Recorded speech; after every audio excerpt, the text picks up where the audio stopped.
वेखने मित्र पे की फरमा रहे जी। आखा वालेकुम अस्सलाम। बहुत बहुत अच्छा टॉपिक रखा जी, बहुत अच्छा टॉपिक सर मोहब्बत और सब सुनने वाले जी बहुत मेहरबानी। अपना सोना जे ना दसियो प्लीज सर। सरवर पटेल जी बिस्मिल्लाह पटेल साहब जी। हो सकता है उस बंदे के कोई किसी चीज का कोई मामला तो है। हाँ हाँ साया भी हो सकता उसके उत्ते क्योंकि वो बहुत प्यारा लगता है ना। अच्छा इस साया साया जेड़ा प्यारा लगता है वो साया हो सकता है या जिन्हों प्यारा लगता है वो साया हो। देखो उस उत्ते ਉਹਦੇ ਵਿੱਚ ਕੋਈ ਕੁਵਤ ਤੇ ਫੇਰੀ ਹੈ।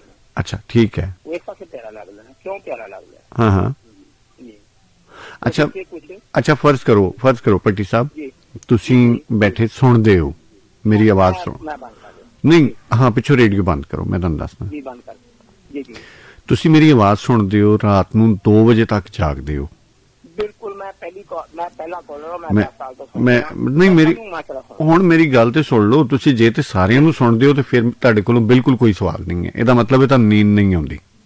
अच्छा दोबारा करेंगे गल। मैं जे ते तुसी सारियां नूं सुनदे हो रात नूं रेडियो ला के फिर मेरा बिल्कुल ये सवाल नहीं बनता। ਇਹਦਾ मतलब कि तुसी एडिक्ट हो रेडियो दे किसी बंदे दे नहीं किसी खास बंदे वास्ते तुसी अपना टाइम नहीं पांदे। नहीं मेरे वास्ते जितने भी इस किस्म के आंदे ने ना हाँ उन्होंने से मैं बिल्कुल टाइम पाना जेड़ा तुसा टॉपिक रखया। हाँ बिल्कुल ठीक है क्योंकि ये जेड़ा मैं सवाल करना है वो ਤੁਹਾਡੇ वास्ते फिर है ही नहीं है। ਉਸ ਦੇ ਉੱਤੇ ਤੁਸੀਂ ਨਹੀਂ ਇਹ ਕਰ ਸਕਦੇ। ਹਾਂ ਤੇ ਤੁਸੀਂ ਕੀ ਕਿਹਾ ਹੈ मैं जो ਇਹਦੇ ਚ ਕਿਹਾ ਨਾ ਕਿ ਉਹ ਤੁਸੀਂ ਕਿਹਾ ਕਿ ਉਹ ਸਾਇਆ ਵੀ ਹੋ ਸਕਦਾ है। कोई गल कर सके जी ठीक है सरवर साहब बहुत मेहरबानी जी जी जी जी गल करो तुसी गल कंप्लीट करो फिर मैं कॉल उस बंदे दे उत्ते किसे शरीक ने किसे ने कोई मतलब कोई साया कोई ऐसा मेरी गल सुनो सरवर साहब किसे दा चंगा लगना ते रब दी मेहर हुंदी है। तुसी किसे शरीक दा साया पा छड्डिया है कि कदी ओदे विच साया कढ छड्डिया है भी तुहानू अगर कोई चंगा लगदा है ते तुहाडे ते रब दी मेहर है। दा मतलब है तुहाडे अंदर फुटकल है मोहब्बत दी कोमलता है कोई तुहानू चंगा लगदा है ते तुसी ओनू जोड़ छड्डिया शरीके दे तवीतां धागियां नाल साए नाल।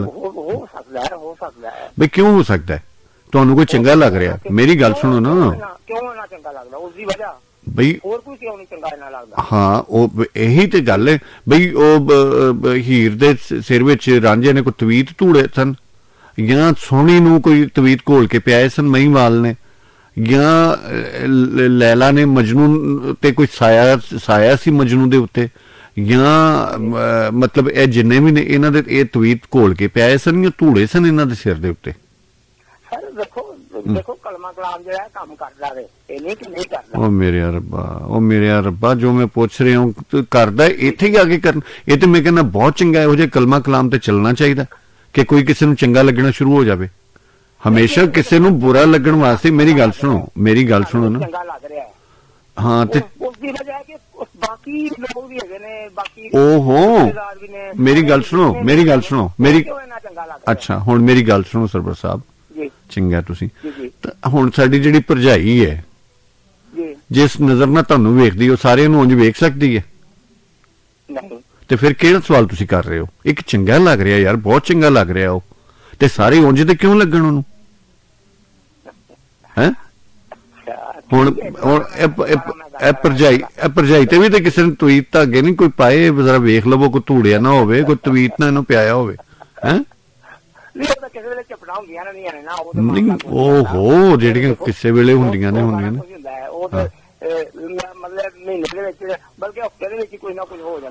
चंगी गल है वो ते जिथे ओ भाई जिथे मुहब्बत हुंदी उत्थे थोड़ी बहुती हुंदी है लड़ाई भी हुंदी है। लड़ाई ना होवे दा मतलब बखाड़ा है मुहब्बत नहीं है।